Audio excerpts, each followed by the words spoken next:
Alright guys, Fuller coming to you with another video. I hope all is well.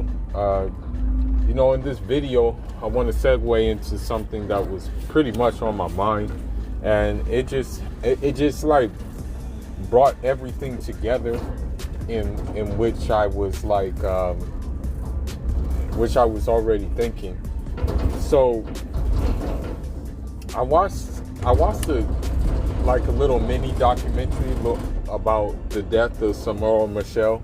And for all of you guys who don't know, Samora Machel was the first democratically elected president of Mozambique.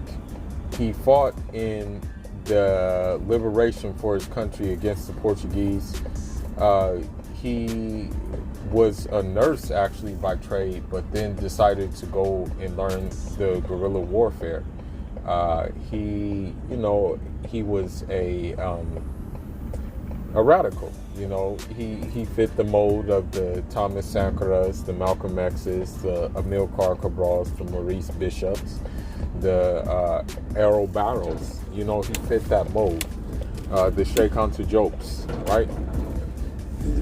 So they were just like talking about his death. You know what I mean? Because a lot of people say his death was caused by a plane. They say it was a plane crash that caused his death. But, in this documentary, it kind of brought light to the fact that plane crash and everything was orchestrated. And as a matter of fact, one person who actually worked in the apartheid regime. The crazy thing is he worked in the apartheid regime because, quiet as kept, the apartheid regime was actually spreading not only just to South Africa. It was Rhodesia that was looking to get a piece of it. It was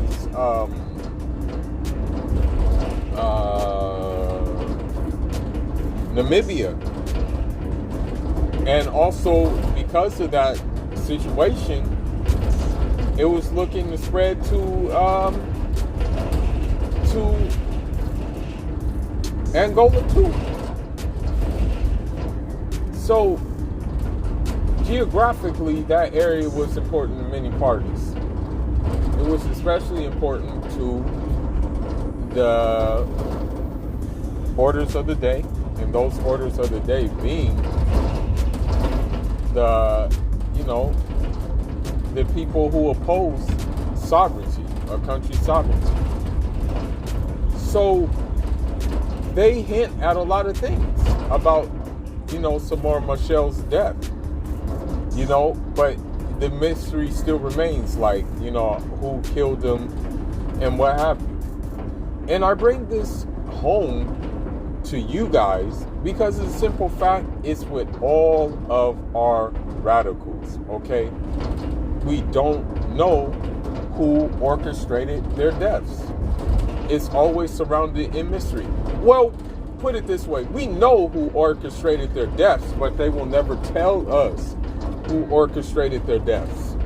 You know what I mean? Because they don't want to look bad. The CIA will never tell you that they orchestrated Patrice Lumumba in Belgium. Will never tell you that they orchestrated Patrice Lumumba's death. They will never tell you these things. So, I say this to say that, shout outs to Star Wolf. That is a very solid brother. And I'm going to segue into the Nipsey Hussle trial. Because of the simple fact, now they're talking about they want to reduce on the bail. They're going to try to reduce the bail. Also, the lawyers changed in the trial. The judges changed in the trial because one judge took it upon himself. He decided he wanted to retire. Okay. That's what happened too, okay? So when you look at these things, and on that phone call that Star Wolf made about the trial,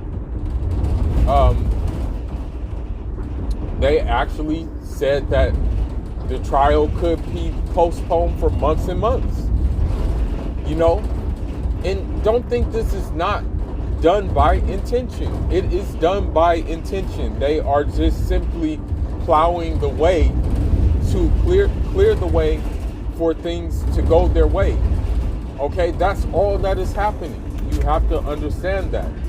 You know, they're doing it. It's a design behind them doing this trial the way they're doing it. You know, it has nothing to do with, you know, the judges waiting or anything like that. It has nothing to do with that. It has to do with what they've been already planning to do. Okay, that's what it has to do with. So, you know, I'm just saying this for the simple fact that, you know, they already were doing this from the get-go. Once he got killed, it was already drawn out, unfortunately, you know.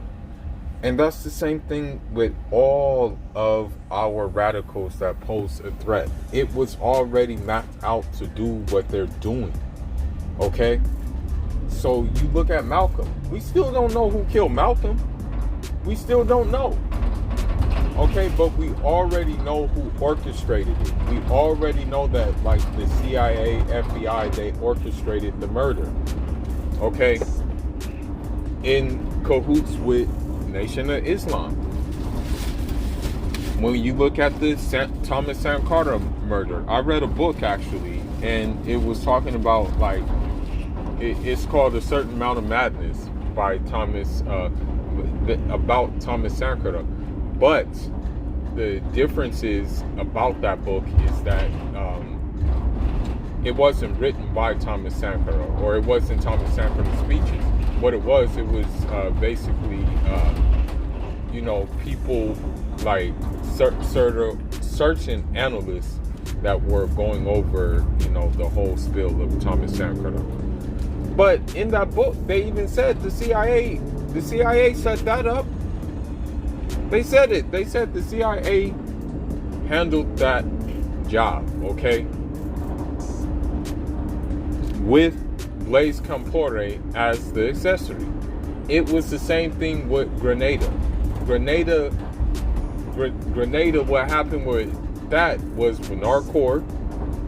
And I read a book about that, as a matter of fact. And when I read that book, I was just like, Lord have mercy. On that little island, so much carnage happened when the whole revolution fell apart.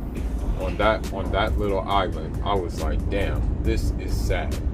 Okay, because the artist, what happened is the author, like, was very graphic in the details about how shit went down there, you know. But anyhow, the CIA, they said that one of the people from Bernard Cord's camp was in cahoots with the CIA. They said that in the book. Look at Amilcar Cabral's death.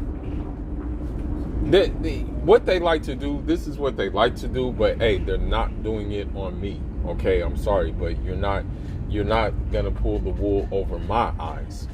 So what they like to do is they will tell you that, oh, you know, the Amilcar Cabral death, that had nothing to do with the Portuguese secret police. That had nothing to do with the CIA. That had nothing to do with anybody like that.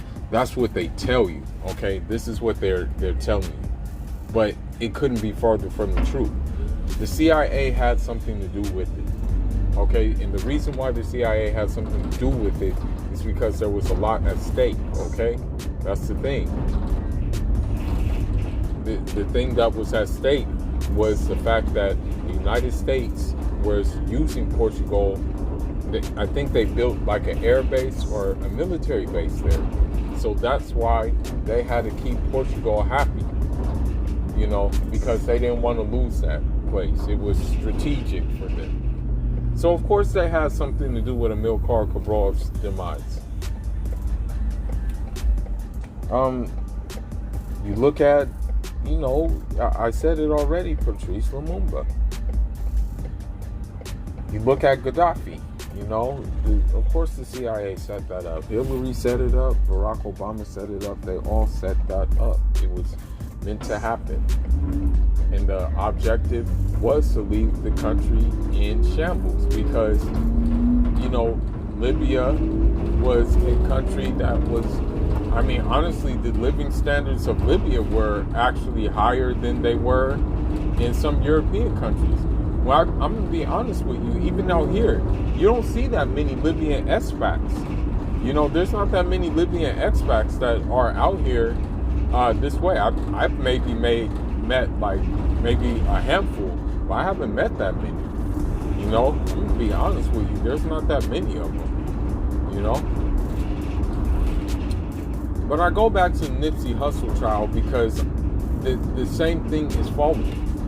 We don't know who killed him. Okay, that's the thing. We don't know. We really don't. You know, I mean, they can tell us Eric Holder did it, but we don't really know if Eric Holder did it. You know? I don't want to say anything. I don't want to talk too much out of political reasons because I'm living out here. I be in the areas that, you know, I be in those areas, man. So I don't want to say anything that will get back to me. But what I am saying is the same thing is following him as the rest of these guys, as the Samora Michelle's, as the Amilcar Cabral's, as the Malcolm X's, as the Thomas Sankara. You know, we don't know if Blaise Compaoré was the one who pulled the trigger, but we do know he was complicit in the whole thing. And so that's what I'm saying. It's all by design what they're doing with us right now in regards to NIP. You know, it's not by coincidence that this shit is happening with the trial and everything like that. You know, I'm sorry to say it, but it may be one of those situations where we're going to be asking who killed Tupac, who killed like Big. We're still wondering who did those things, okay? So it could be one of those situations. Whereas, like, you know, with somebody on a smaller scale, you know, I mean, you kind of know, you know who, like, did it most of the time, you know? So this is why it's like, man, I don't have any hope in the legal system in regards to this case. I really don't. You know, and why should we hope in it? I mean, they still, look, you mean to tell me that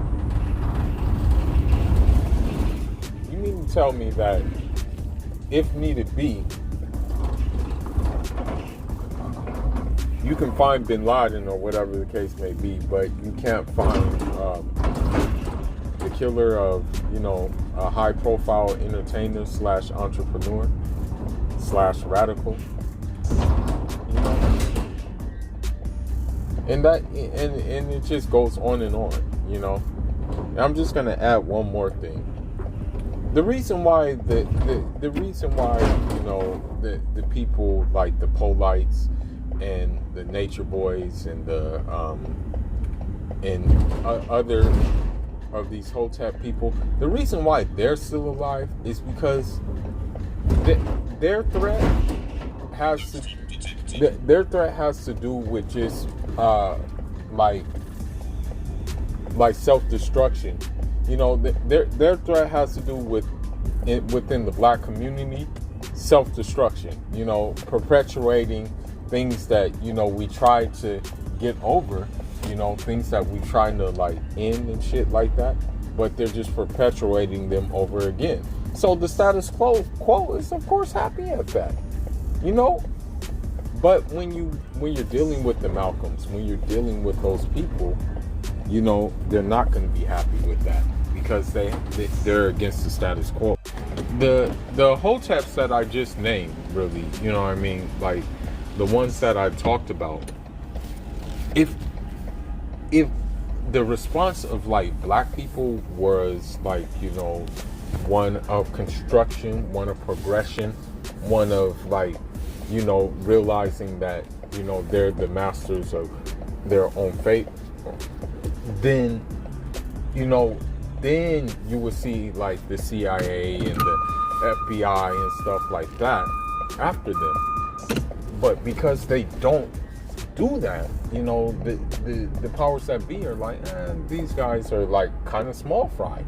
But you saw people like Malcolm, you saw people like Nipsey, and the thing is, Nipsey was doing an aggressive intelligence, meaning he was trying to this is what Nipsey was trying to do. He was trying to alchemize the energy that people put into game banging into doing something better, building up the community, learning technology, building financial literacy, but still having the same kind of but still being your authentic self, not having to be like all nerdy, dorky and stuff like that. Being able to have your face tattoos, being able to have all your tattoos. That's what he was trying to do. And that, of course, poses a threat, right? And so this is what happens, you know what I mean? And same with like when you look at the radicals I named, like what were they about? Self-sufficiency, sovereignty, progression for their people. But with the Hotep niggas, they talk like that, but the actions and the reality is very different. You know what I mean? They talk progression, they talk about, unity and shit like that, but the reality is quite different. If the reality was along the lines of of the radicals, then they would people, there will probably be assassination attempts. But I'm just going to end this and say that, it's still justice for Nipsey.